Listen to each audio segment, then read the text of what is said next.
Good morning सभी का स्वागत है सीएल कैरियर अकेडमी में। आइए हम आज के करंट अफेयर्स पर चर्चा करेंगे। बेहद महत्वपूर्ण प्रश्न। ये प्रश्न आपके परीक्षाओं में डायरेक्ट आप पढ़िए और इसके जो स्टैटिक जीके है ना उसको जरूर याद रखिए। करंट से जुड़े स्टैटिक जीके ही पूछे जाते हैं, चाहे वो राष्ट्रीय अंतर्राष्ट्रीय किसी भी लेवल का हो। किसी भी एग्जाम में मोस्टली यहाँ पर प्रश्न पूछे जाते हैं।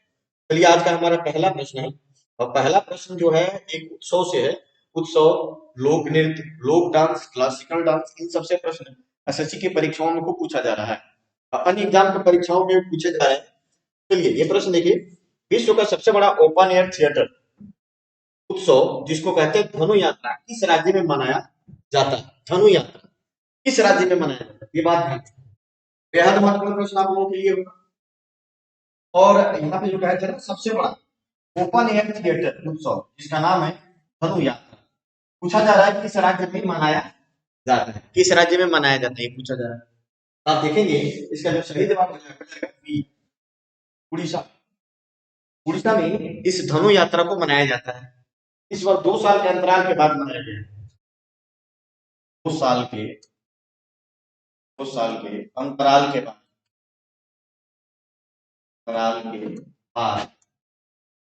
मनाया गया है।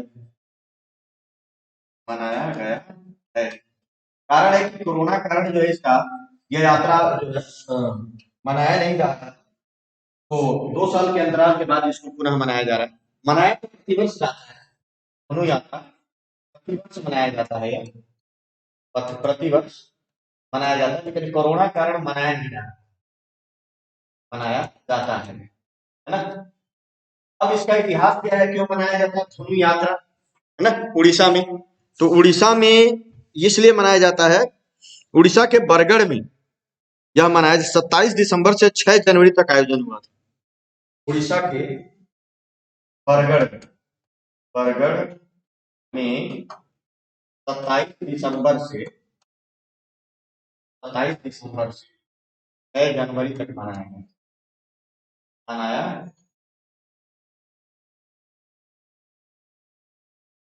27 दिसंबर से 6 जनवरी तक यह धनु यात्रा मनाया गया। ये भी याद रखेंगे आप लोग। ये प्रश्न ही पूछा जाता है। धनु यात्रा जो बुराई पर अच्छाई की जीत का प्रतीक 1947-48 में देश की आजादी के जश्न के रूप में अस्तित्व में आया था और बरगढ़ में सबसे पहले मनाया गया था, है ना। 1947-48 से मनाया जाता है ये धनु यात्रा। 1947-48 से मनाया जाता है बुराई पर अच्छाई की जीत के लिए। बुराई पर अच्छाई की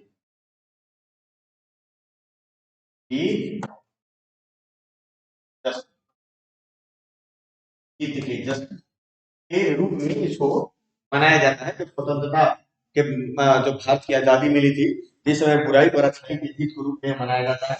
उड़ीसा के बरगढ़ में हर साल जो है इसे मनाया जाता है। इस बार 27 दिसंबर से 6 जनवरी तक मनाया गया। 2 साल के अंतराल के बाद, लेकिन यह प्रतिवर्ष मनाया जाता है। इसको कहा जाता है विश्व का सबसे बड़ा ओपन एयर थिएटर उत्सव है। ओपन एयर थिएटर दुनिया का सबसे बड़ा है, इसलिए ये प्रश्न जो है परीक्षाओं में एक बहुत ही अच्छे प्रश्न के रूप में बनता है। 11 दिनों के दौरान बड़गढ़ शहर का पूरा क्षेत्र और बड़गढ़ ब्लॉक के आसपास के उपशहरी हिस्से में राज्य मथुरा नगरी में बदल जाते हैं। मतलब लगता है कि मथुरा नगरी, इस तरीके का उत्सव जो है मनाया जाता है। बड़गल के लोग राजा कंस के आदेश को मानते हैं, जिला प्रशासन को नहीं। आज भी परंपरा के अनुसार जो है राजा कंस राजा कंस जो है उसके वो जो आदेश करता था, जिस तरीके से वो शासन चलाता था, उसको मानते हैं आज भी। और वहां के जिला प्रशासन को कम मानते हैं, जिला प्रशासन को नहीं मानते, है ना। ये कि उड़ीसा की संस्कृति से जुड़ी हुई है। 5 वर्ग किलोमीटर से अधिक में फैला हुआ है। 5 स्क्वायर किलोमीटर से अधिक क्षेत्रों में फैला हुआ जहां पे उत्सव मनाया जाता है बरगढ़ में। हमें बताया जाता है कि परंपरा के अनुसार पूरे 11 दिनों के लिए बरगढ़ के लोग राजा कंस के आदेश को मानते हैं, जिला प्रशासन को नहीं। 11 दिन तक सिर्फ कंस को माना जाएगा और किसी को नहीं माना, जिला प्रशासन ये सब नहीं माना जाएगा। तो यही है पश्चिम बंगाल का, सॉरी उड़ीसा में उत्सव मनाया। चलिए, उड़ीसा की राजधानी भुवनेश्वर और यहाँ के मुख्यमंत्री कौन है? नवीन पटनायक। इस राज्य ने राजकीय पशु के संरक्षण, अपने राजकीय पशु के संरक्षण के लिए नीलगिरी तहर परियोजना शुरू की है। नीलगिरी तहर परियोजना शुरू की है। नीलगिरी तहर किस राज्य का राजकीय पशु है? केरल, कर्नाटक, तेलंगाना या तमिलनाडु? तो इसका उत्तर हो जाएगा नीलगिरी तहर जो है तमिलनाडु का क्या है? इसका जो है राज्य पक्षी है और इसकी राज्य पशु है। इसी राज्य पशु के संरक्षण के लिए एक परियोजना शुरू किया है किसने? तमिलनाडु में। तमिलनाडु का राज्य पशु है नीलगिरी तहर। तमिलनाडु का ये तमिलनाडु का तमिलनाडु का राज्य पशु है। कौन सा है? तो नीलगिरी तहर। नीलगिरी की पहाड़ियों में पाया जाता है और नीलगिरी जो है, नीलगिरी जो पहाड़ियां हैं वो 3 राज्यों की सीमा पर है। तमिलनाडु, कर्नाटक और केरल की सीमा पर है, तीनों की सीमा पर। पूर्वी घाट और पश्चिमी घाट दोनों आपस में आके कहा मिलते हैं? नीलगिरी में मिलते हैं। इसकी सबसे ऊंची चोटी नीलगिरी की तोता बेटा है। तो नीलगिरी तहर परियोजना यहाँ पर तमिलनाडु सरकार ने शुरू की है, इसे घोषणा कर दिया है। इसका उद्देश्य क्या है? राज्य के पशु के मूल आवास को बहाल करना और इसकी आबादी को स्थिर करना है, इसलिए मनाया जाता है। नीलगिरी तहर परियोजना एक 5 साल का कार्यक्रम है। यह प्रजातियों के संरक्षण से निपटने के लिए एक परियोजना बनाया गया है जिसमें 25.14 करोड़ रुपए का बजट रखा गया है। तो बहुत ही महत्वपूर्ण है। Very very most important. Tamil Nadu का राज्य पशु ये है। तमिलनाडु की राजधानी है चेन्नई, जिसको पहले मद्रास के नाम से जाना जाता था। यहाँ के सीएम है एम.के. स्टालिन। सीएम तमिलनाडु के जो सीएम है एम.के. Stalin, MK. स्टालिन। और यहाँ के राज्यपाल जो है R N. Ravi. Governor R N. Ravi यहाँ के गवर्नर है। ध्यान रखिएगा, तमिलनाडु। कन्याकुमारी तमिलनाडु में ही है। कन्याकुमारी, रामेश्वरम है ना, ये सब तमिलनाडु में आता है। मुख्य भूमि का दक्षिणी बिंदु है। हाल ही में कौन उत्तर प्रदेश की पहली महिला पुलिस कमिश्नर बनी? उत्तर प्रदेश की पहली महिला पुलिस कमिश्नर कौन बनी? तो इसका उत्तर हो जाएगा लक्ष्मी सिंह। उत्तर प्रदेश की पहली महिला पुलिस कमिश्नर। ये बहुत अच्छी बात है। महिलाएं बड़े बड़े पदों पर अब आसीन हो रही हैं धीरे धीरे करके। इसका सही जवाब हो जाएगा लक्ष्मी सिंह। ए सही जवाब है। लक्ष्मी सिंह उत्तर प्रदेश की पहली महिला पुलिस कमिश्नर बनी है। तो very most important Uttar Pradesh के लिए तो है ही, बाकी आसपास के पड़ोसी राज्यों के लिए ये प्रश्न बहुत महत्वपूर्ण होगा, जो आपको याद रखना है लक्ष्मी सिंह से। उत्तर प्रदेश की। अब देखिए, राज्य सरकार ने लक्ष्मी सिंह को नोएडा का प्रभार देते हुए राज्य की पहली महिला पुलिस आयुक्त के रूप में नियुक्त किया है। नोएडा का प्रभार दिया गया है लक्ष्मी सिंह को। नोएडा, नोएडा कहाँ है? गौतम बुद्ध नगर। नोएडा का प्रभार दिया गया। नोएडा का प्रभार दिया गया। नोएडा गौतम बुद्ध नगर। लक्ष्मी सिंह नोएडा अर्थात उत्तर प्रदेश में पहली महिला पुलिस कमिश्नर बन गई हैं।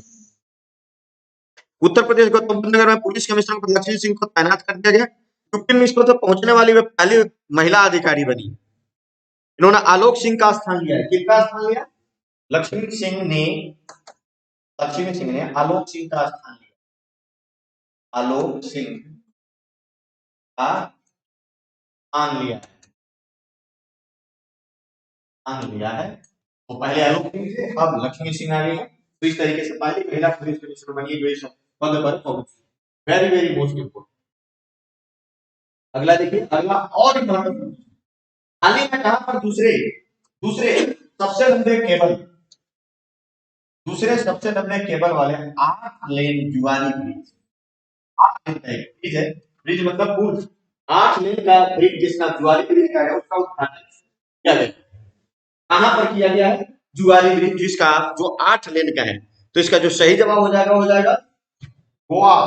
Goa is the right answer. 8 लेन का जुआरी ब्रिज का उद्घाटन किया गया है गोवा। सी बिल्कुल सही जवाब होगा इस जुआरी ब्रिज का। अब एक केंद्रीय सड़क परिवहन नितिन गडकरी ने इसका उद्घाटन किया है ना। इसका उद्घाटन किसने किया है?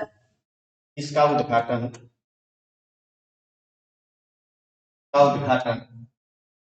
केंद्रीय सड़क परिवहन एवं राजमार्ग मंत्री, केंद्रीय सड़क परिवहन, ये सड़क परिवहन और राजमार्ग मंत्री, राजमार्ग मंत्री नितिन गडकरी ने किया है। नितिन गडकरी ने किया। तो ध्यान रखिएगा, ये महत्वपूर्ण प्रश्न बनेगा। इसका उद्घाटन किसने? 8 लेन वाली जुआरी, देश का दूसरा सबसे लंबा, है ना, ये केबल ब्रिज है जिसका उद्घाटन नितिन गडकरी के द्वारा किया गया है। इस दौरान नितिन गडकरी ने एकीकृत संचालन प्रबंधन के लिए पीडब्ल्यूडी गोवा ऐप भी लॉन्च किया था। तो ध्यान रखिएगा, वेरी वेरी। गोवा की राजधानी कहाँ है? पणजी। गोवा की राजधानी पणजी है और इसके जो सीएम जो है प्रमोद सावंत। प्रमोद सावंत जो है सीएम, ये भी याद रखिए, बहुत महत्वपूर्ण बात होगी। गोवा सबसे छोटा राज्य है भारत गोवा का, और इसकी जो सीमा जो लगती है 2 राज्यों से, ये भी पूछ रहे हैं, ध्यान रखें, महाराष्ट्र और कर्नाटक। महाराष्ट्र और कर्नाटक से इसकी सीमा है गोवा की। गोवा भारत का सबसे छोटा राज्य है और तट पर स्थित राज्य है। चलिए अगला प्रश्न देखें। किसने श्रीशैलम मंदिर आंध्र प्रदेश में श्रीशैलम मंदिर का विकास परियोजना का उद्घाटन किया है? श्रीशैलम मंदिर कहाँ है? श्रीशैलम मंदिर आंध्र प्रदेश में। किसने श्रीशैलम मंदिर आंध्र प्रदेश में श्रीशैलम मंदिर विकास परियोजना, शैलम मंदिर श्रीशैलम मंदिर के विकास के लिए जो परियोजना बनाया गया आंध्र प्रदेश में, है ना, जिसका उद्घाटन किसने किया? द्रौपदी मुर्मू, जगदीप धनखड़, नरेंद्र मोदी या इनमें से कोई नहीं? तो इसका जो उत्तर होगा वो हो जाएगा कि द्रौपदी मुर्मू, देश की 15वीं राष्ट्रपति और दूसरी महिला राष्ट्रपति द्रौपदी मुर्मू ने श्रीशैलम मंदिर विकास परियोजना का उद्घाटन कहाँ किया है? आंध्र प्रदेश में किया है। ये भी याद रखिएगा, बड़ा ही महत्वपूर्ण है। ये मंदिर कहाँ है ये भी आपको याद रखना है। श्रीशैलम मंदिर Andhra Pradesh, very very most important. Droupadi Murmu is the right answer. Droupadi Murmu ने तीर्थ यात्रा, कायाकल्प और आध्यात्मिक विरासत संवर्धन अभियान, इसको बोलते हैं प्रसाद योजना के तहत तेलंगाना के भद्राचलम तीर्थ में, ये कहाँ है?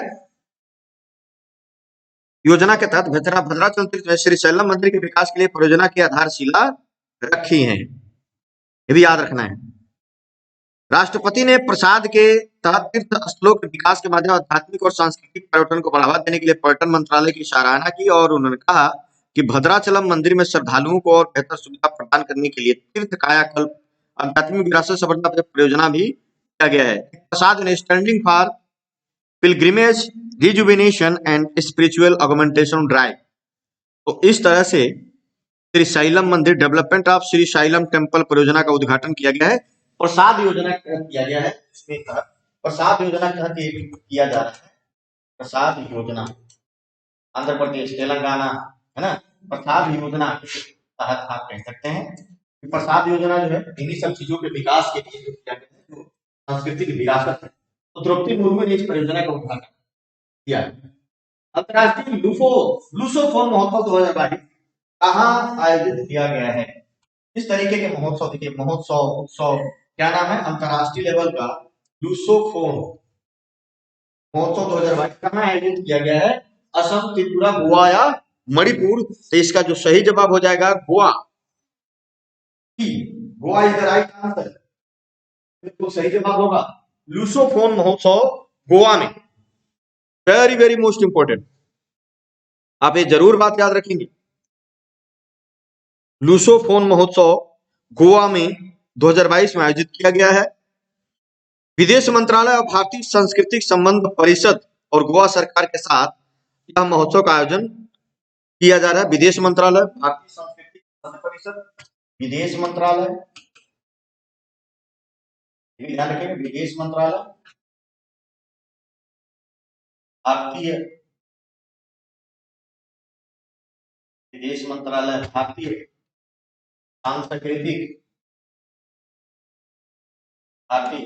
सांस्कृतिक संबंध परिषद,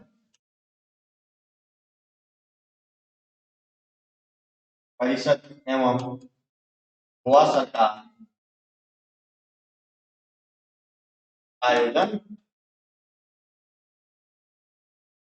गोवा सरकार इसका आयोजन करेंगे। ये भी है, और सरकार के द्वारा इसका आयोजन किया जाएगा। तो ये लुसोफोन महोत्सव।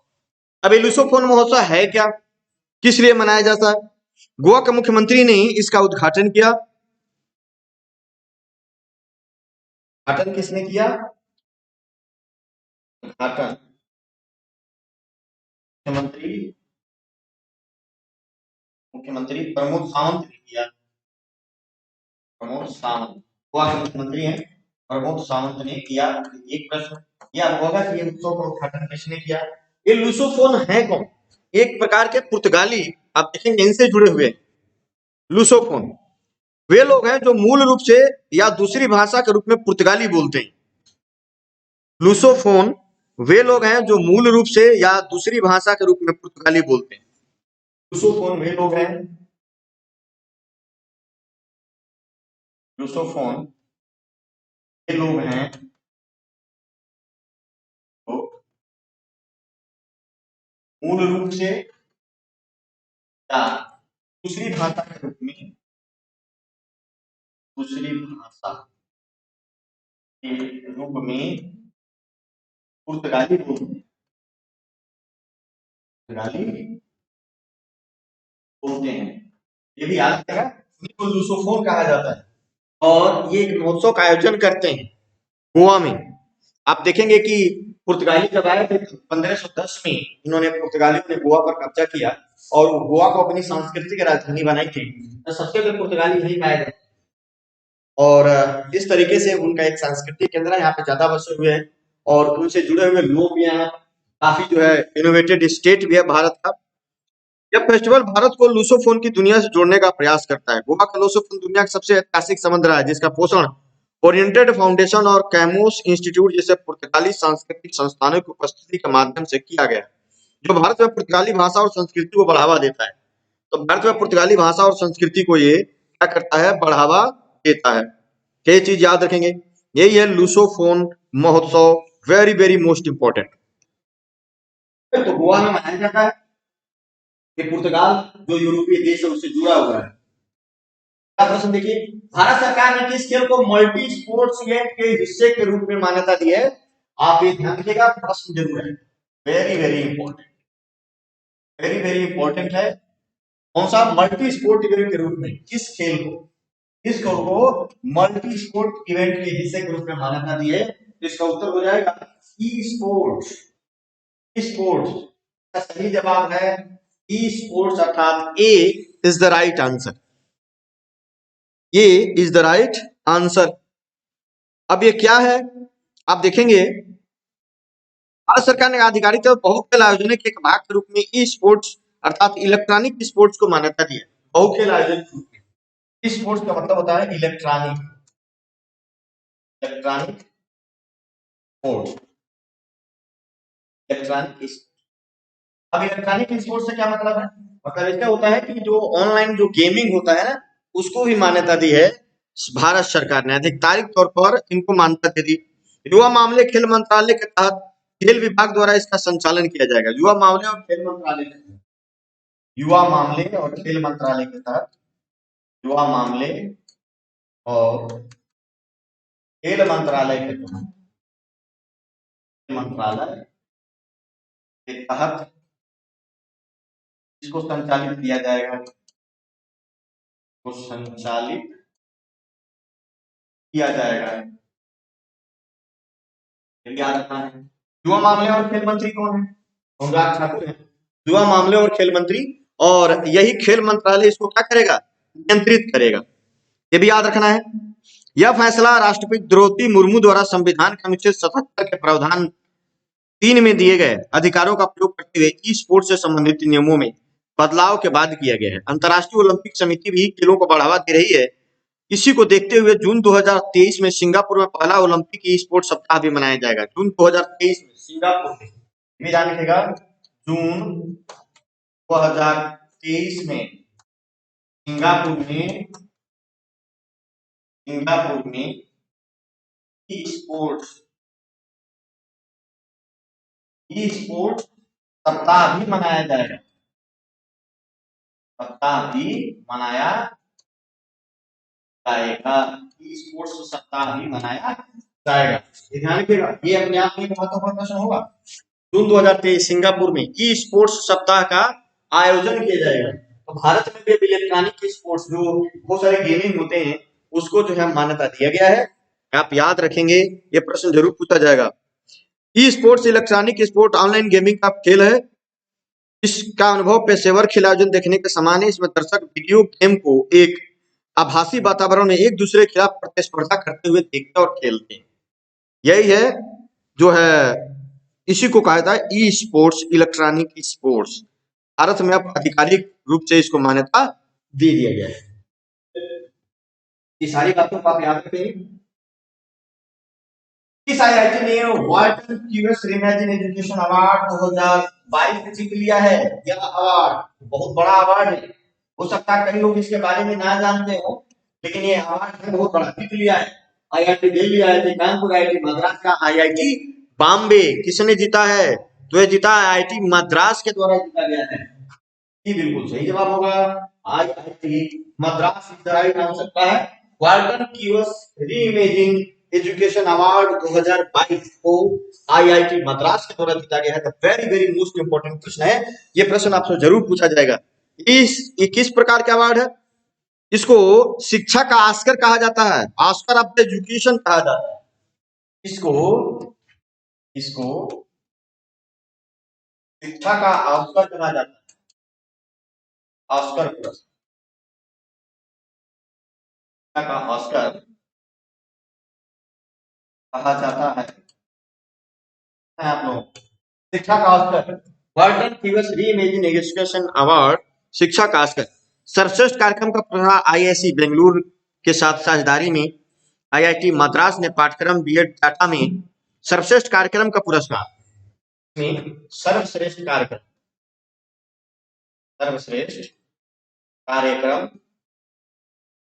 का पुरस्कार किसने जीता है? आईआईएससी बेंगलुरु, आईआईएससी बेंगलुरु ने जीता है सर्वश्रेष्ठ कार्यक्रम का पुरस्कार। Overall Walton QS reimagine education award जो है ये जीत लिया है आईआईटी मद्रास ने।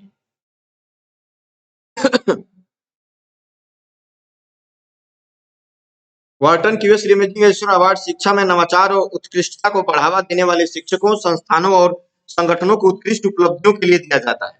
ये भी याद रखेंगे। तो इस तरीके से यह आईआईटी मद्रास से ये प्रश्न पूछा जाए तो आप जरूर बताएंगे। हाल ही में विज्ञान और अनुसंधान के क्षेत्र में उनकी उत्कृष्टता के लिए अटल सम्मान पुरस्कार 2022 शानदार प्रश्न है। इसमें विज्ञान और अनुसंधान के क्षेत्र में उत्कृष्टता बेहतरी के लिए अटल सम्मान पुरस्कार 2022 से इसको सम्मानित किया गया है। अमित देशमुख, रंजीत दुबे, प्रभुचंद्र मिश्रा या कोई नहीं, तो इसका जो सही जवाब है Prabhuchandra Mishra is the right answer, C Prabhuchandra Mishra इसका बिल्कुल सही जवाब होगा। आप याद रखिए, Prabhuchandra Mishra is the right answer, ये सी इसका सही जवाब होगा। क्या है पुरस्कार? ये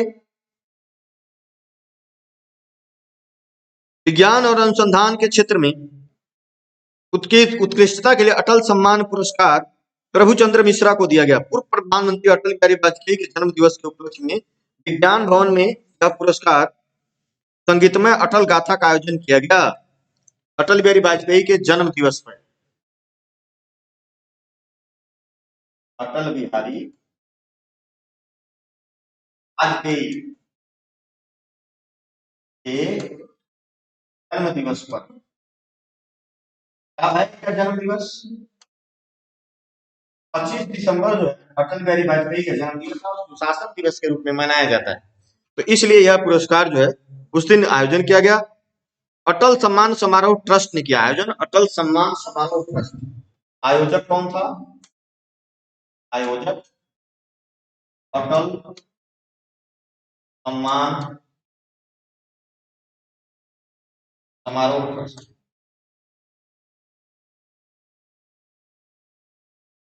अटल सम्मान समारोह ट्रस्ट द्वारा आयोजन, ये इसका आयोजक था जिसने आयोजन किया है ना। और ये पुरस्कार किस क्षेत्र में दिया जाता है? विज्ञान और अनुसंधान के क्षेत्र में अटल सम्मान पुरस्कार 2022, ये भी याद रखना है। प्रश्न में भी आपके कई प्रश्न आ जाएंगे। अटल सम्मान समारोह के दौरान देश भर से चयनित कुल 12 लोगों को अलग अलग श्रेणी में पुरस्कार दिया। कितने लोगों को? 12 लोगों को, 12 व्यक्तियों को अलग अलग श्रेणी में, अलग अलग श्रेणी में पुरस्कार दिया। इसके इस सम्मान के तहत अलग अलग श्रेणी में 12 व्यक्तियों को क्या किया गया है? 12 को सम्मानित किया गया है। ये याद रखेंगे, 12 लोगों को सम्मान दिया गया। Prabhu Mishra stem cell and regenerative medicine के इंटरनेशनल एसोसिएशन के अध्यक्ष और रीजनरेटिव मेडिसिन के वैज्ञानिक भी हैं, तो इनको इसके लिए चुना गया था। बहुत ही महत्वपूर्ण प्रश्न है। विज्ञान और अनुसंधान क्षेत्र में उत्कृष्टता के लिए अटल सम्मान पुरस्कार प्रभुचंद्र मिश्रा। इसने भारत सरकार के स्वामित्व वाली बैबकोस कंपनी को शीर्ष परामर्श फर्म के रूप में स्थान दिया है। इसने कहा है भारत सरकार के स्वामित्व वाली, मतलब उसके अधिकार में, उसके स्वामित्व वाली बैबकोस कंपनी को शीर्ष परामर्श फर्म के रूप में स्थान दिया है। New development bank, reserve bank of India, एशियाई विकास बैंक या विश्व बैंक? तो इसका सही जवाब जो होगा ये होगा तो है एशियाई विकास बैंक। इसका जो सही जवाब हो जाएगा एशियाई विकास bank is the right answer, एशियाई विकास बैंक। और इसका सही जवाब हो जाएगा C, Asian development bank. Very very most important. बैबकोस कंपनी को किसने जो है, भारत सरकार की जो फर्म वाली है उसको किसने जो है शीर्ष परामर्श घोषित किया? एशियाई विकास बैंक। अपनी वार्षिक खरीद रिपोर्ट, एडीबी ने अपनी वार्षिक खरीद रिपोर्ट 2022 में भारत सरकार के स्वामित्व वाली water and power consultancy services India limited, water and power consultancy, इसका पूरा नाम क्या है? वाटर एंड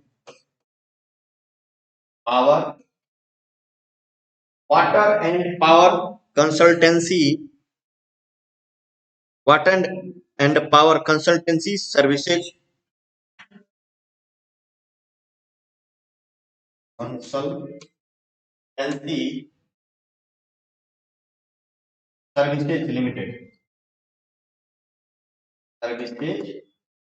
लिमिटेड, इसका पूरा नाम है water and power consultancy services limited, है ना, इसका ये पूरा नाम है। कंपनी को जल और अन्य बुनियादी क्षेत्रों में, लिमिटेड को बुनियादी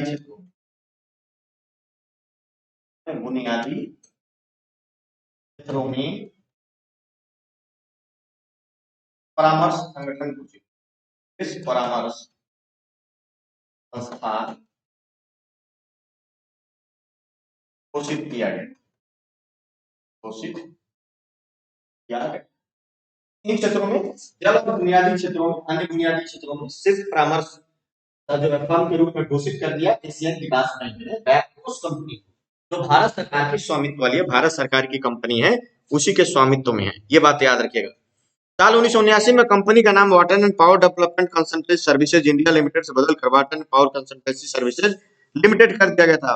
भारत के अतिरिक्त कंपनी ने एशिया, अफ्रीका, प्रशांत द्वीप और दक्षिण अमेरिका को कवर करते हुए 51 से अधिक देशों में सफलतापूर्वक परामर्श कार्य पूरा किया है और चला भी रहा है ना, ये भी ध्यान रखिए। अगर हम बात करें एशियन डेवलपमेंट बैंक की, एडीबी कहते हैं, एडीबी एशियन डेवलपमेंट, इसका मुख्यालय मनीला में है और इसका स्थापना 1966 में हुई थी, 19 दिसंबर 1966। इसका स्थापना जो हुई 19 दिसंबर 1966 को, और इसका हेड ऑफिस जो है मनीला, मांडुलियोंग, मनीला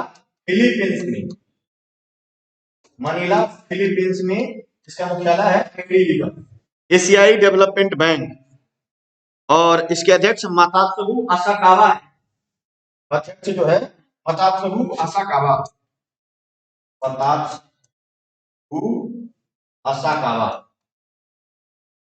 इसके एडीबी के क्या है? प्रमुख Matatsugu Asakawa. Asian development bank 1966, Mandaluyong Manila में इसका मुख्यालय। ये सारे प्रश्नों का आप याद रखिएगा। न्यू डेवलपमेंट बैंक, इसको ब्रिक्स बैंक भी कहते हैं, 2014 में आया था, है ना, ये भी जानेंगे। Reserve bank of India Bharat का केंद्रीय बैंक। तो चलिए आज तो ये ना सारे प्रश्नों को याद रखिए, इसके साथ बहुत सारे स्टैटिक जीके जो जुड़े हुए हैं जो बताया जाता है, सभी लोगों का बहुत बहुत धन्यवाद इसके साथ जुड़ने के लिए। जय हिंद, जय भारत।